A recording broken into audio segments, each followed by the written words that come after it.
ایک حدیث ہے جو کہ ہم مسلمانوں کو جاننا بہت ہی زیادہ ضروری ہے کہ اللہ کے رسول صلی اللہ علیہ وسلم فرماتے ہیں کہ میں جانتا ہوں ایک ایسی قوم کو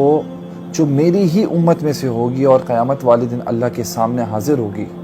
اور ان کی نیکیوں کی مثال پہاڑوں کی طرح ہوں گی، بہت ہی اونچے اونچے جیسے پہاڑ ہیں انہوں نے نیکیاں کی ہوں گی، لیکن اللہ تعالیٰ ان کی نیکیوں کے ساتھ کیا کرے گا؟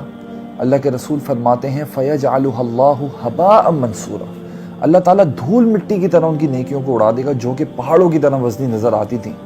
اور یہ کوئی ایسی نارمل دھول مٹی نہیں، بلکہ آپ نے دیکھا ہوگا جب سورج کی کرنیں پڑتی ہیں تو اس میں چھوٹے چھوٹے آپ کو ذرات نظر آتے ہیں، تو اللہ تعالیٰ ان ذرات کی مثال کر دے گا ان کی نیکیوں کو۔ تو صحابہ نے جب یہ بات سنی تو انہوں نے آپ صلی اللہ علیہ وسلم سے سوال کیا،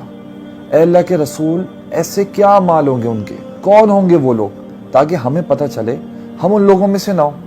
تو آپ صلی اللہ علیہ وسلم فرماتے ہیں یہ تمہارے ہی بھائی ہیں، اور جس طرح تم نمازیں پڑھتے ہو اس طرح وہ بھی نمازیں پڑھتے ہیں،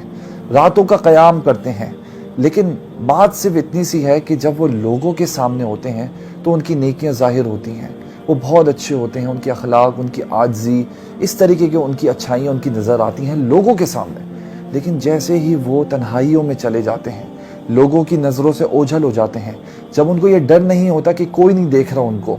تب اللہ کی جتنی بھی حرام کردہ چیزیں ہیں، جو کام اللہ تعالیٰ نے حرام کیے ہیں وہ ان میں پڑ جاتے ہیں، چاہے وہ چھوٹے کام ہو یا بڑے کام ہوں، اور یہ وہی حرام کام ہوتے ہیں جو وہ لوگوں کے سامنے کرتے ہوئے ڈر رہے ہوتے ہیں کہ معاشرہ ان کو تانا نہ دے۔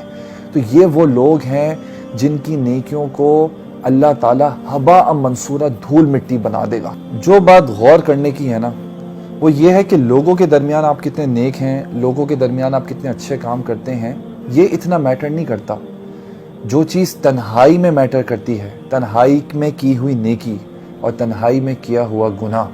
یہ سب سے زیادہ امپورٹنٹ ہوتا ہے انسان کے لیے۔ اگر آپ تنہائی میں نیکی نہیں کر سکتے نا تو ایٹ لیسٹ گناہ بھی نہ کریں، کیونکہ تنہائی میں کیا ہوا گناہ لوگوں کے درمیان کی ہوئی نیکیوں کو بھی برباد کر دیتا ہے۔ جزاک اللہ خیر۔